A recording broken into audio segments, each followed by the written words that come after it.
Sahabatku, bayangkan sebuah negara yang seharusnya menjadi pelindung rakyatnya justru berubah menjadi mesin penghisap kekayaan.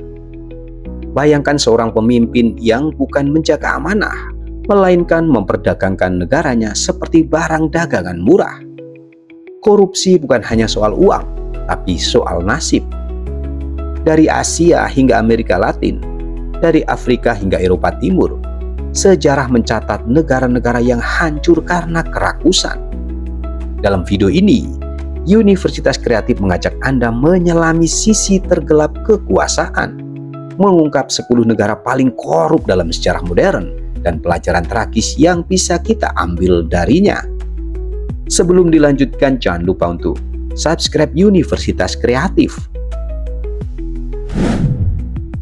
Kita mulai dari yang pertama, Zaire di era Mobutu Sese Seko, negara jadi rekening pribadi.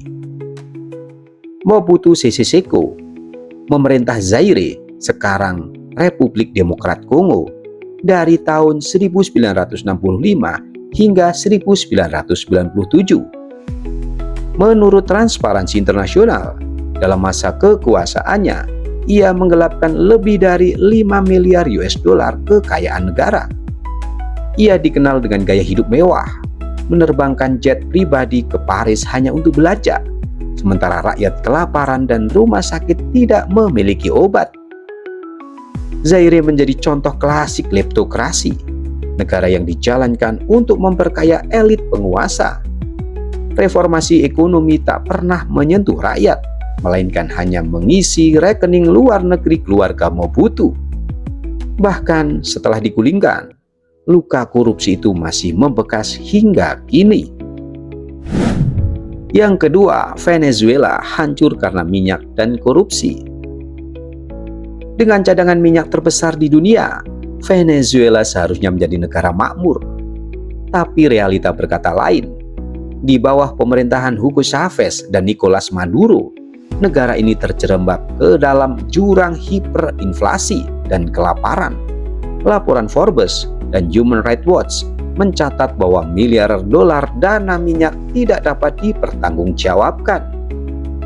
Kontrak-kontrak pertambangan dibagi ke loyalis politik, sementara rakyat harus antri makanan. Elit hidup dalam kemewahan. Skema korupsi di PDVSA, perusahaan minyak nasional, membuat Venezuela menjadi simbol kegagalan pengelolaan sumber daya alam. Yang ketiga, Irak di era Saddam Hussein. Saddam Hussein bukan hanya dikenal sebagai diktator brutal, tapi juga sebagai arsitek korupsi besar. Menurut laporan US Senate Report tahun 2004, program Oil for Food PBB disalahgunakan sehingga miliaran dolar masuk ke kantong rezim Saddam. Ia memperkaya keluarga dan kroninya, membangun istana megah di tengah penderitaan rakyat. Setelah jatuhnya Saddam, ditemukan bahwa anggaran negara dikuras lewat skema pencucian uang dan manipulasi kontrak. Irak pasca invasi terjebak dalam siklus korupsi struktural yang mengakar kuat. Yang keempat, Nigeria kaya minyak tapi tak kaya rakyat. Nigeria adalah contoh nyata bagaimana sumber daya bisa jadi kutukan. Transparansi Internasional mencatat bahwa antara tahun 1960-an hingga tahun 2000-an, lebih dari 400 miliar US dollar dicuri dari anggaran negara oleh para pejabat. Presiden Sani Abacha sendiri dituduh menggelapkan lebih dari 4 miliar US dollar selama masa jabatannya. Korupsi menjalar dari pemerintah pusat hingga desa, membuat layanan publik lumpuh, rumah sakit tanpa listrik, sekolah tanpa guru, dan jalan-jalan yang tak pernah diperbaiki. Negara kaya ini tetap miskin karena pejabatnya lebih memilih rekening luar negeri daripada kesejahteraan rakyat. Kita masuk yang kelima, Haiti, negeri yang dijarah oleh presidennya sendiri. Jean-Claude Bébé-Doc Duvalier, yang menggantikan ayahnya pada tahun 1971, memimpin Haiti dengan tangan besi dan dompet rakus. Selama 2 dekade, ia menggelapkan sekitar 800 juta US dollar. Demikian menurut laporan The Guardian. Uang hasil bantuan luar negeri justru digunakan untuk membeli properti mewah di Prancis dan Swiss. Sementara itu, rakyat Haiti hidup dalam kemiskinan ekstrim.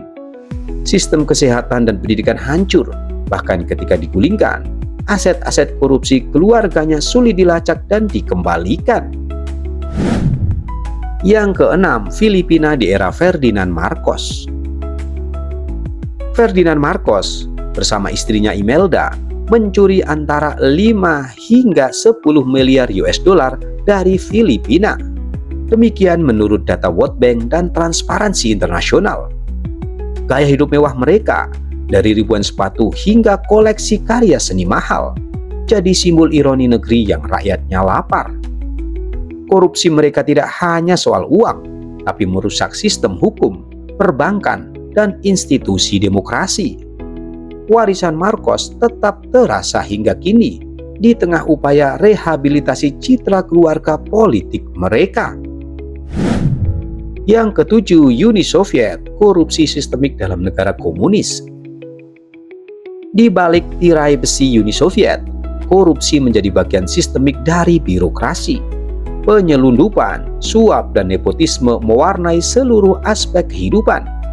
Menurut laporan CIA pada tahun 1980-an, pejabat partai kerap memperdagangkan akses terhadap layanan dasar dari makanan hingga rumah.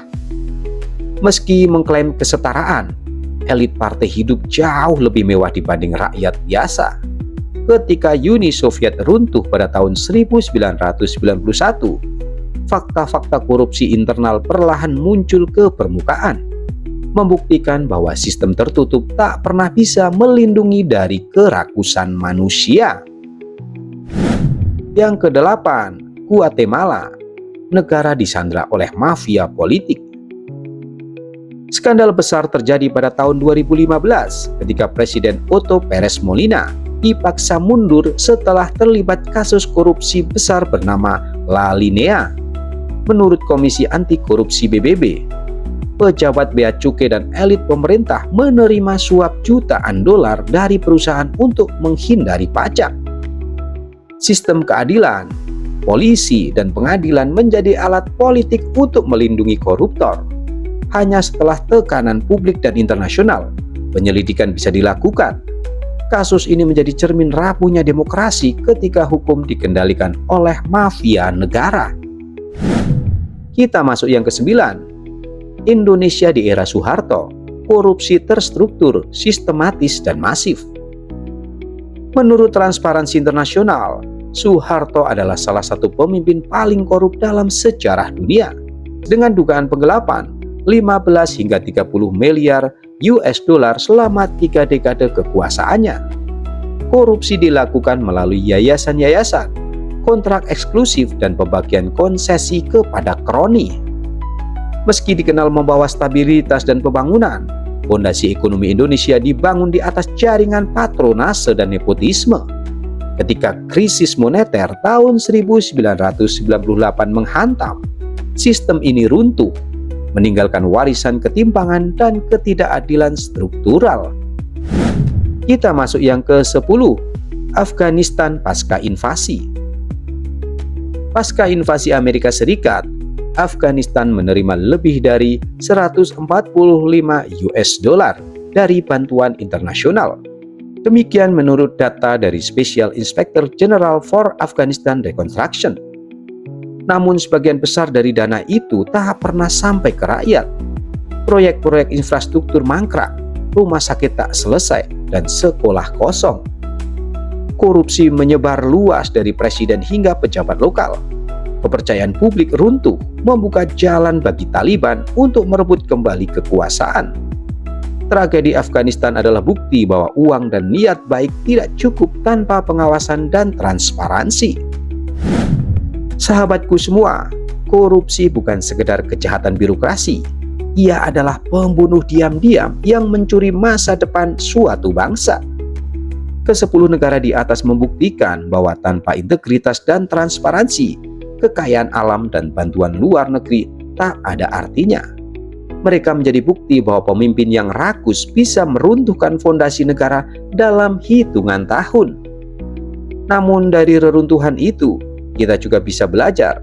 Kita bisa membangun sistem yang lebih kuat, mendidik generasi anti korupsi, dan menciptakan budaya pemerintahan yang diawasi oleh rakyat. Karena pada akhirnya, negara adalah milik rakyat, bukan milik segelintir elit. Jika kamu ingin masa depan bebas korupsi, sebarkan video ini, beri komentar, like, dan jangan lupa subscribe Universitas Kreatif. Bersama kita bisa ciptakan dunia yang lebih adil dan transparan, karena perubahan besar selalu dimulai dari kesadaran kecil. Sampai jumpa di episode berikutnya. See you next time.